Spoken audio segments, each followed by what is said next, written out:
Hey everybody, welcome back to Sounds Like a Drum, Caden's independent media production. Today we are talking about the classic metal kick sound. The metal kick sound.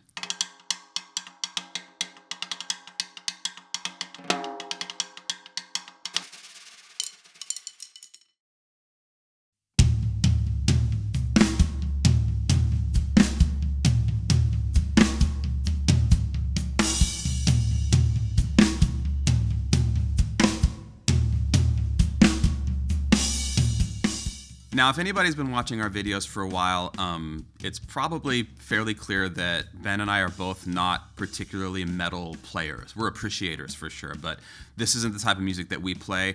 Why are we qualified to talk about this?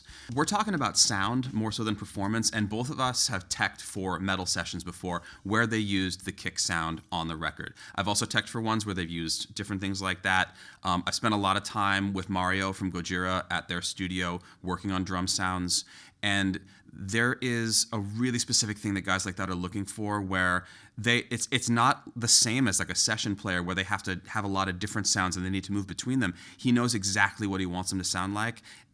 Exactly. And plus or minus a half step, unacceptable. They have to be exactly right. They also have to feel exactly right.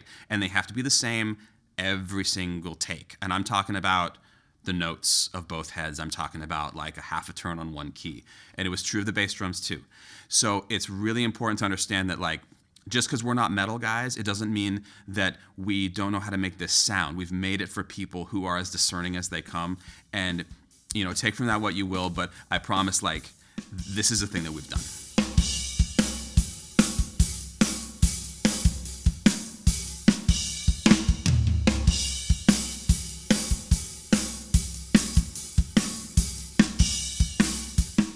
I was born in 1981, which was a great time for metal because I basically grew up through the 80s listening to it sort of go from, and also in the Bay Area, going from early thrash stuff up through like Metallica becoming the biggest thing ever and the Black Album and all that stuff.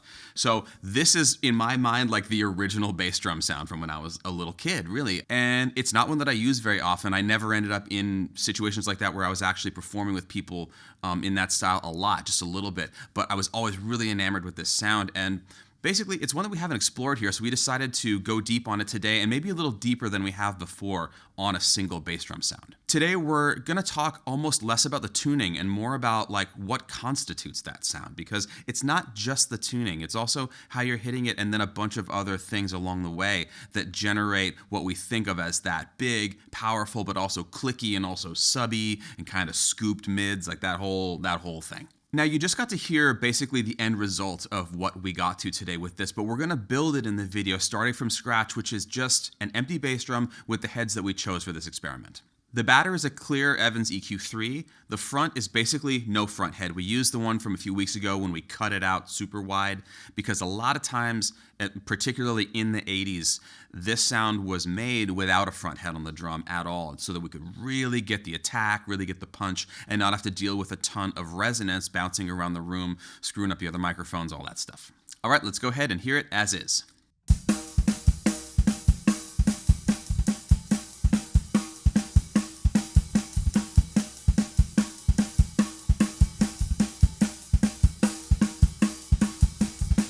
Now, in case you're wondering why we even put this little ring head on the front of the drum, it serves two purposes. One is it keeps the bearing edge protected if we're moving mics in and out, stuff like that. And also, it keeps the lugs from rattling because the little receptacles on the lugs themselves can make a lot of noise if there isn't a screw tensioned into them. So this sort of, it kills a bunch of birds with one stone that we would be worried about otherwise in terms of other racket and noise and things. So this is messy.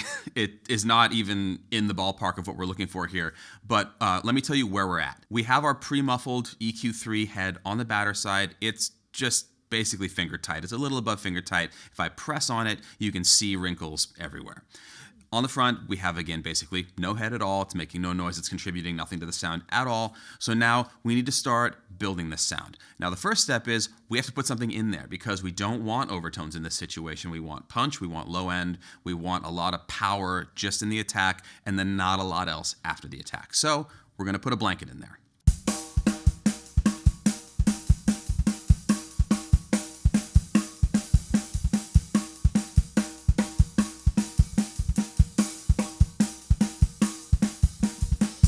All right, with the addition of the blanket, we've gotten rid of the basketball-y kind of noise in the attack. We've gotten rid of the sustain and the overtones. We're getting into a punchier, lower kind of realm. But things aren't getting clicky yet. We don't have that kind of attack that sort of pushes through the mix and shows us exactly the point on the bass drum strike. So now we're going to switch out the beater from the felt side of the stock DW to my favorite beater for this stuff, which is the red wood Danmar.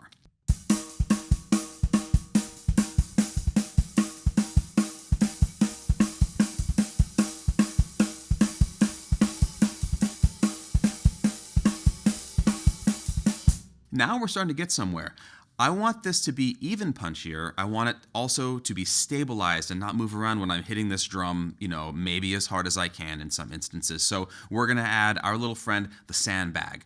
This is one of those things that we didn't really realize was going to influence the sound that much, but in addition to stabilizing the muffling, it does also really dial in and sort of focus the sound of the whole drum.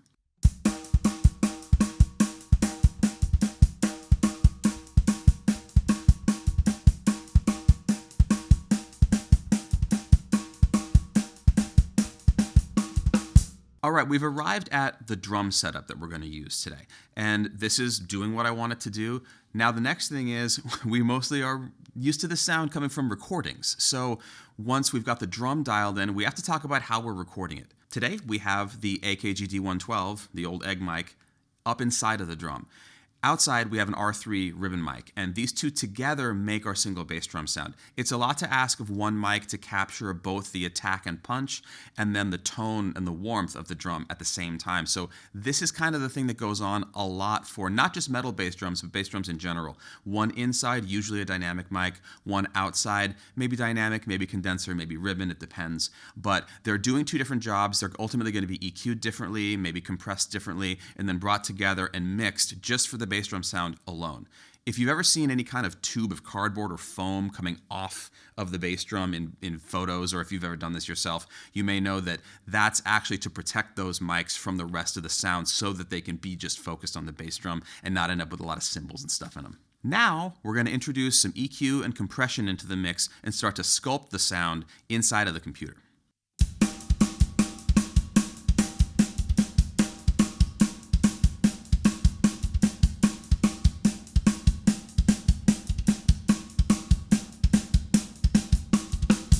All right, so that's our final kind of quick smash and grab result that we got today. And now we're going to listen to that growth back to back.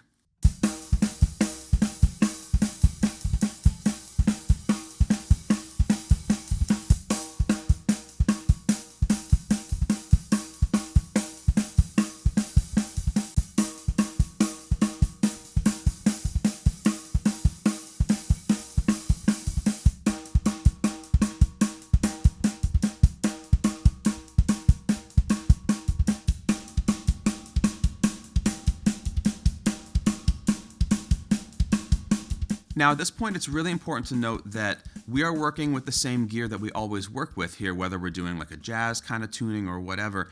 In large studios and on major label records, expensive record sessions, there are tens of thousands of dollars of gear that go into just sculpting these sounds. There are distressors, there are limiters, there are different kinds of EQ, tube preamps, microphones that cost more than most of us make in a year. That's why you go to those studios, because access to that equipment and to people with the knowledge gets you those sounds, and that's why those records cost so much to make, or at least it's one of the reasons. And it's also why those studios that are unfortunately disappearing are so valuable, because there's both gear and knowledge inside of those buildings that take you basically from where we got today with what we have to what you hear on a record that maybe costs, $100,000 to make or something like that. Now, number two is that going even back into the 80s, depending on how much budgeting you had, there was also things like samples and supplemental stuff put on top of the drum sounds. Things were sometimes cut into the tape physically to modify how the sounds were behaving. So it's tricky to just trust that what you're hearing is acoustic drums. Like, everybody that's done recording sessions, and especially stuff that's like a metal thing, has stories about workarounds, additions, different things that have been done to get to the ultimate sound. And believe me, I'll tell you, being in the room on a major label recording With metal drums, the drums don't sound in the room anything like they sound when they come through the board. It's a combination of the drummer, or in my case, the tech for the drummer, dialing in the drums along with the engineer and along with the artist and whoever else is in charge of what they want in the end to make sure that what I'm making in the room is going to translate into maybe 22 microphones and ultimately get you the one sound that you think you're hearing when you hear the record.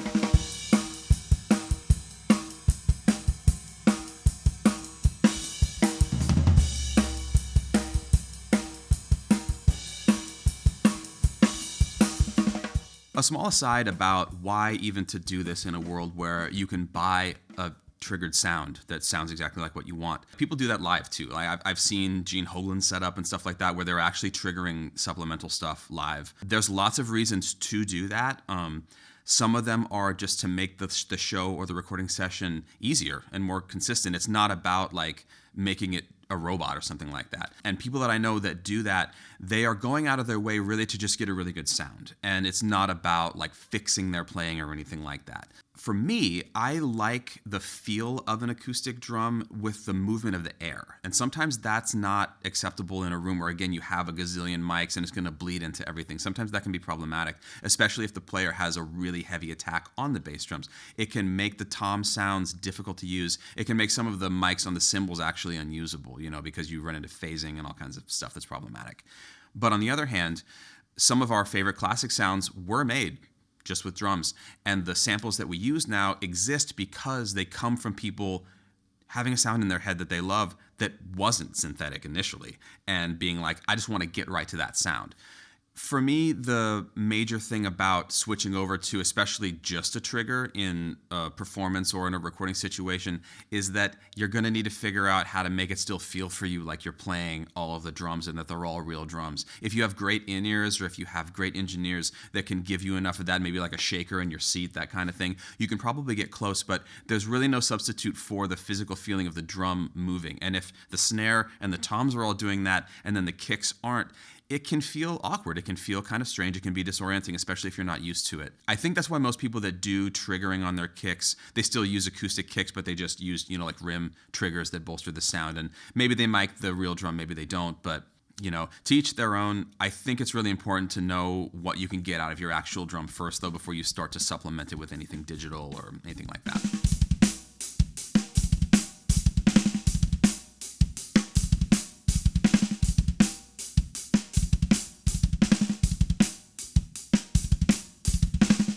Additionally, we didn't use a patch today. That was just sort of a choice of ours to give you just the sound of the drum head. Sometimes patches can influence it.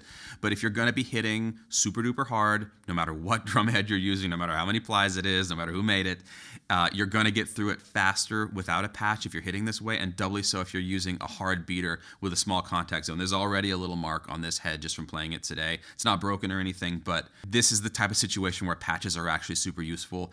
Check out the options. They all do slightly different things. A lot of bass drum heads come with them. You can just stick it right on. Definitely something to look into if you're going to be playing this way, and particularly if you're going to be burying the beater. All right, that about wraps it up. Thanks for watching, sticking with us through this heavy metal experiment. This is the last episode of the year. Time to put 2020 behind us. It's been definitely the weirdest year of my life by a country mile. We're looking forward to 2021. A lot of great things coming up. We're super excited about it. We are super thankful to our patrons for continuing to help us out with all of this stuff, making sure that we can still do this into next year and next season, which isn't that far away already, which is crazy. Please follow the link below if you're not already a part of the Patreon. We have a lot of special stuff over there. There's going to be extended demos from today, some stories from me about teching metal sessions and things like that. Yeah, and lastly, tell me about your metal bass drum sound, because I feel kind of bad. I don't have a lot of personal friends that play with this kind of sound. I have a couple, but I would love to know what you do to get it, including if you're using triggers or whatever it may be. If you're putting a sandbag in there like we were, whatever it is. Because this, as far as like options for this, I want to know it all.